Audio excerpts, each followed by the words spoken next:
অবশেষে গ্রেপ্তার হলেন দুর্গাপুর পশ্চিমের বিধায়ক লক্ষণ ঘড়ুইয়ের ভাইপো। ৫ বছর ধরে গা ঢাকা দিয়ে থাকার পর পুলিশের জালে ধরা পড়লেন তিনি। এক নাবালিকাকে ধর্ষণের অভিযোগ ছিল তাঁর বিরুদ্ধে। গত ২০২০ সালে কাঁকসার আমলাজোড়া এলাকার বাসিন্দা তথা বিজেপি নেতা সহদেব ঘড়ুই এর বিরুদ্ধে দলেরই কর্মীর নাবালিকা মেয়েকে ধর্ষণের অভিযোগ ওঠে। সহদেব ঘড়ুই দুর্গাপুর পশ্চিম বিধানসভা কেন্দ্রের বিজেপির বিধায়ক লক্ষণ ঘড়ুই এর ভাইপো। ঘটনা প্রকাশ্যে আসতেই রাজ্য রাজনীতি তোলপাড় হয়ে ওঠে।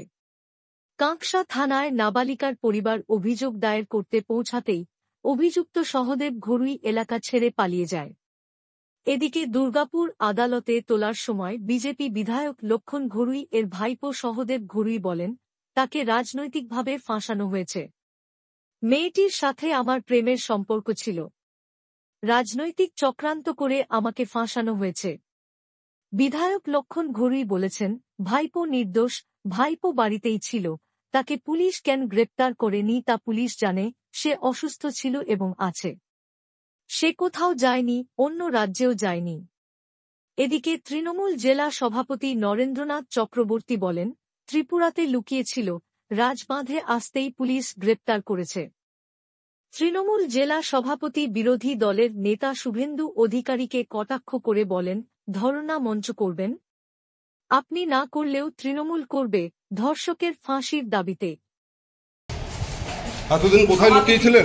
ফাঁসানো হয়েছে, আমাকে রাজনৈতিক করতে বলি হয়েছে, আমার সঙ্গে মেয়েটা দীর্ঘদিনের সম্পর্ক ছিল, ওদের বাড়ির সবাই জানতো।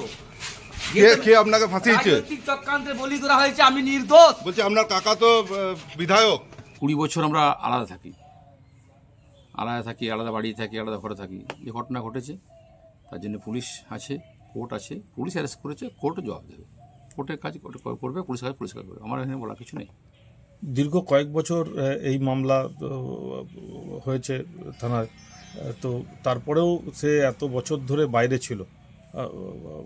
বিরোধীরা বলছে যে মানে আপনার মদতেই নাকি সে বাইরে ছিল। এলাকার মানুষকে জিজ্ঞেস করুন, বাড়িতেই ছিল, ব্যবসা করছে। বেশ অসুস্থ ছিল, বেশ কিছুদিন বোম্বেতে ছিল, এখনও অসুস্থ আছে, শারীরিক সমস্যা হয়েছে, ওর বাড়িতেই ছিল, কোথাও বাড়ি যায়নি। পুলিশ কেন ধরেনি বা কেন দেরি করলো, কী ছিল সেটা আমার বলা কিছু। আমি তো আলাদা থাকি, আমি টাউনশিপে থাকি, আমি বছরে আমি একবার বাড়ি যাই। তো আমি আবার বলছি, আমি সেদিনে বলেছিলাম পুলিশের কাজ করবে, কোর্ট কাজ করবে, কোর্টের কাজ করবে। আজ পুলিশ অ্যারেস্ট করেছে, পুলিশের কাজ পুলিশ করেছে, কোর্টের কাজ কোর্ট করবে। হ্যাঁ, ওয়েস্টবেঙ্গল পুলিশ তাকে অবশেষে গ্রেপ্তার করতে সমর্থ হয়েছে, কারণ ও তো লুকিয়ে ছিল ত্রিপুরাতে।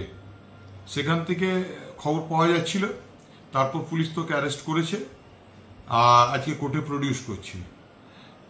তো আমার বলার থাকবে যে মাননীয় সম্মানীয় বিরোধী দলনেতাকে, যে আপনি তো দুর্গাপুরের আগে এসে ধর্ণা মঞ্চ করেছিলেন, আবার আসুন, এবারে আমরা ধর্ণা মঞ্চ তৈরি করে দেবো, আপনি বক্তব্য রেখে যান। নাবালিকা ধর্ষণের বিরুদ্ধে আপনার বিজেপি বিধায়কের প্রাণের ভাইপোর বিরুদ্ধে, আপনি তো ভাইপো করেন, আসুন এবার সেই ভাইপো ধরা পড়েছে ধর্ষণের কেসে, আসুন ধর্ণা মঞ্চে, আমরা ধর্ণা মঞ্চ করব, আপনারা এসে বক্তব্য রাখবেন, দেখি। আর রাত জাগা বন্ধুদেরও বলবো, আসুন না একটু রাত জাগির সময় মিলে। দেখুন, লক্ষণবাবুকে আমি লজ্জা দিতে চাইব না, যে ছবি ভাইরাল হয়েছে সেই নিয়ে, সেটা এত দুর্গাপুরে সবাই দেখেছে। আর তারই ভাইপো ধরা পড়েছে ধর্ষণ কেসে। তো কাকা ভাইপোর যে এই